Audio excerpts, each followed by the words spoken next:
10th class के math subject के chapter number 15 प्रायिकता की एक्सरसाइज 15.1 के क्वेश्चन नंबर 1 को सोल्व कर रहे हैं। 1 और 2 को करेंगे, यहाँ पे हम पहले फर्स्ट क्वेश्चन को कर रहे हैं।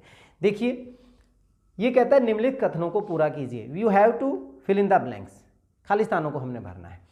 सारे हम कर चुके हैं पहले इंट्रोडक्शन पार्ट में। घटना ई की प्रायिकता प्लस घटना ई नहीं की प्रायिकता का मान किसके बराबर? 1 के बराबर होता है। हमने बताया था कि प्रायिकता ई और प्लस प्रायिकता ई नहीं हमेशा क्या होती है? 1 होगी। ठीक है, सिंपल सा था।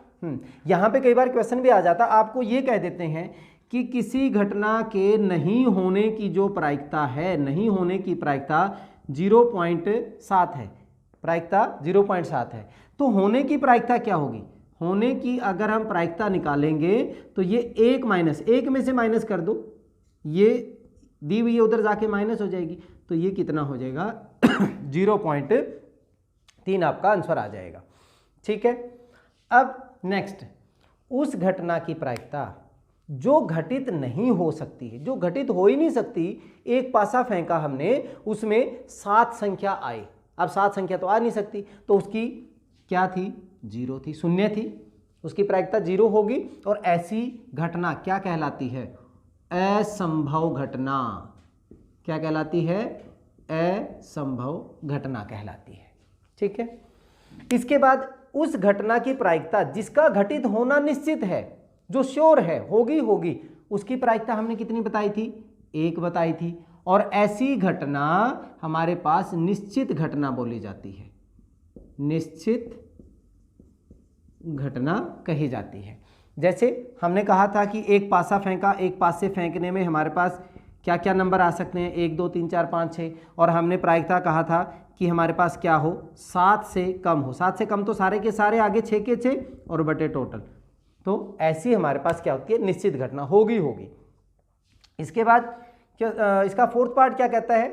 किसी प्रयोग की सभी प्रारंभिक घटनाओं की प्रायिकता का योग। हेड और टेल में बताया था, हेड का 1/2 था, टेल का 1/2 था, टोटल 1 हुआ था। इसमें भी बताया था प्रायिकता 1 की, फिर 2 की, सबकी अलग अलग 1/6 1/6 1/6, सबका जोड़ हमारे पास कितना आया था? 1। तो सबका योग, प्रारंभिक घटनाओं की प्रायिकता का योग हमारा कितना होगा? 1 होगा। अब इसके बाद किसी घटना की प्रायिकता देखिए से बड़ी या उसके बराबर होती है हमेशा, या तो वो 0 या उससे बड़ी होगी। किसी भी घटना की जो प्रायिकता होगी वो हमारे पास 0 या 0 से बड़ी, 0 हो सकती है ना, असंभव घटना की क्या हो जाएगी? 0 हो जाएगी। यहाँ पे 1/2 1/3 ये तो हमारे पास चलता ही आ रहा है, चेक कर चुके हम। तथा से छोटी या उसके बराबर होगी। ज़्यादा से ज़्यादा हमारे पास कितनी आ रही है? 1 आ रही है, तो 1 से छोटी या 1 के बराबर होती। ये भी कई बार आपसे पूछा जाता है। ठीक है, ये थे हमारे पास पांचों पार्ट, बड़े आसान से। चलिए अब नेक्स्ट करते हैं। अब सेकंड क्वेश्चन, निम्नलिखित प्रयोगों में से किन किन प्रयोगों के परिणाम समप्रायिक हैं? स्पष्ट कीजिए। देखिए समप्रायिक का मतलब होता है इक्वली लाइकली,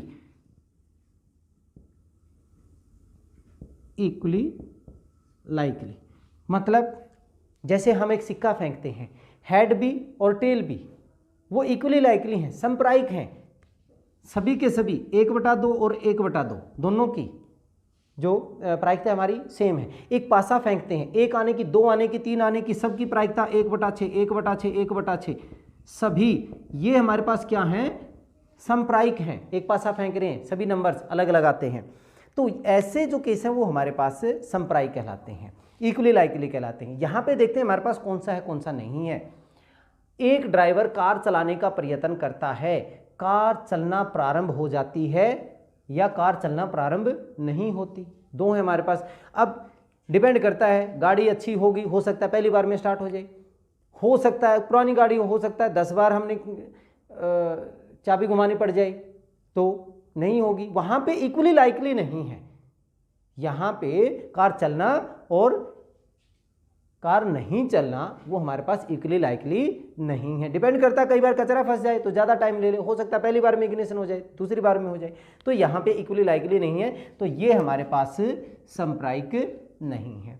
ठीक है, इसके बाद एक खिलाड़ी बास्केटबॉल को बास्केट में डालने का प्रयत्न करती है, वह बास्केट में बॉल डाल पाती है या नहीं डाल पाती। अच्छा खिलाड़ी है, पहली बार में डाल देता है, ठीक है। हो सकता है एक यहाँ पे बॉल डलने की नहीं है, वो बॉल डाल पाती है या नहीं डाल पाती है इसकी बात है। बॉल डलेगी नहीं डलेगी वो 1/2 ठीक है, लेकिन बात हम किसकी कर रहे हैं, उस खिलाड़ी की, वो बॉल डाल पाती है या नहीं डाल पाती है।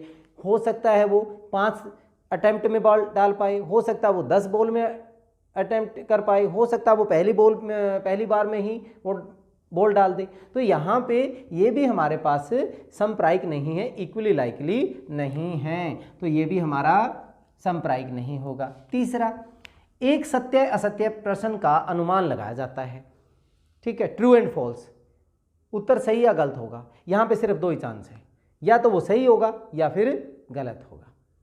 तो सही की भी प्रायिकता मतलब 1/2 होगी और गलत की भी, यहाँ पे तो 2 ही चांस है और दोनों में से कुछ भी हो सकता है।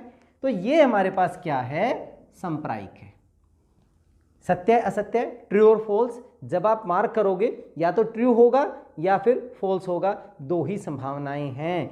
यहाँ पे एक बच्चे का जन्म होता है, 4th में एक बच्चे का जन्म होता है, वह एक लड़का है या एक लड़की है। तो बताइए लड़का है या लड़की है, या तो लड़का होगा या फिर लड़की होगी, 2 ही चांस है हमारे पास। तो ये भी हमारे पास क्या हो जाएगा, समप्रायिक हो जाएगा। बहुत ही आसान है, इक्वली लाइकली हो जाएगा। चलिए अब थर्ड क्वेश्चन करते हैं।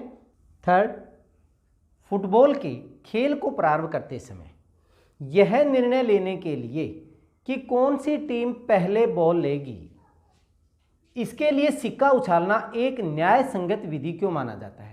देखिए आप अपने फ्रेंड्स के साथ खेलते हैं तब हमेशा सिक्का उछालते होंगे, पहले मैंने बैटिंग लेनी है, बॉलिंग लेनी है, बहुत सारे गेम्स में सबसे पहले टॉस किया जाता है। तो ये कह रहे हैं कि टॉस करने के लिए जो सिक्का उछाला जाता है वो न्याय संगत क्यों है, क्योंकि सिक्का उछालने वाला जो हमारे पास प्रयोग है वो समप्रायिक है, समप्रायिक है। देखिए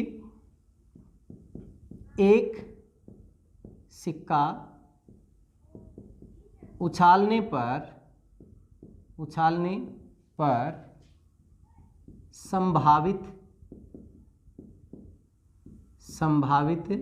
परिणाम। अब संभावित परिणाम क्या क्या होते हैं, या तो हेड होगा या फिर टेल होगा, हेड और टेल है, ठीक है। तो अगर हम यहाँ पे मतलब टोटल हमारे पास कितने हो गए, 2 हो गए। तो प्रायिकता अगर मैं निकालूं हेड आई तो भाई उसके अनुकूल 1 है, 1/2। अगर मैं प्रायिकता निकालूं टेल की, वो क्या होगा, वो भी 1/2 ही आ रही है, ठीक है। क्योंकि हमारे पास प्रायिकता का फार्मूला हम पहले भी लिख चुके हैं। हमारे पास क्या होता है, ई के अनुकूल परिणाम और बटे टोटल परिणाम, जितने भी होते हैं हमारे पास कुल परिणाम, यही हमने फार्मूला यहाँ पे लगाया है। जब ये इक्वली लाइकली 1/2 ये भी हो सकता है, हेड भी आ सकता है, टेल भी आ सकता है। तो हमारा सिक्का उछालना क्या है, सिक्का उछालना समप्रायिक है। समप्रायिक का मतलब जो हमने सेकंड उसमें किया था इक्वली लाइकली है। अगर ये समप्रायिक है, कोई भेदभाव नहीं करता है, तो फिर ये हमारे पास से क्या है, ये न्याय संगत है, ठीक है। ये था हमारा क्वेश्चन नंबर 3। बहुत ही आसान था, तीनों ही क्वेश्चन बहुत ही आसान थे। चलिए इस वीडियो में इतना ही, नेक्स्ट वीडियो में हम अगले क्वेश्चन के साथ फिर मिलते हैं। तब तक के लिए जय हिंद, जय भारत।